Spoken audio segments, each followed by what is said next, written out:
ભરૂચ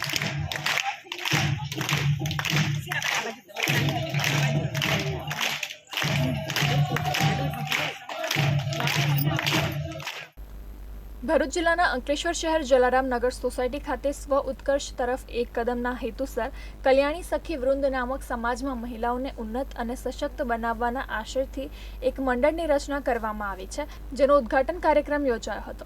અંકલેશ્વરમાં મહિલા ઉદ્યોગ સાહસિક દક્ષા વિઠલાણી આ પ્રસંગે મુખ્ય મહેમાન બન્યા હતા અને તેમની સંઘર્ષની કથા એમના મુખે સાંભળીને સૌને પ્રેરણા મળી હતી। જ્યારે યોગ બોર્ડના કોચ એવા કામિનીબેન રાજે પણ સ્ત્રીઓને આત્મવિશ્વાસ જગાવી દરેક મુસીબતનો સામનો કરવાનો મંત્ર આપ્યો હતો।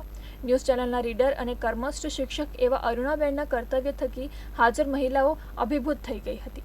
આ પ્રસંગે કલ્યાણી સખી વૃંદના અધ્યક્ષ દક્ષા શાહે આગામી કાર્યક્રમોની રૂપરેખા આપી હતી।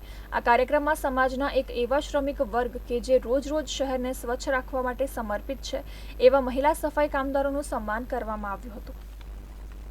કલ્યાણી સખી મંડળના સેક્રેટરી અને સમગ્ર કાર્યક્રમના આયોજક હિનાબેન ચૌહાણ દ્વારા પ્રાસંગિક ઉદ્બોધનમાં સ્ત્રી ઉન્નતિ માટે તન મન ધનથી સેવા આપવાની ખાતરી આપી હતી। આ પ્રસંગે છાયા પટેલ, દર્શના મોદી, ચેતન શાહ, ચંદ્રેશભાઈ વગેરે ઉપસ્થિત રહ્યા હતા।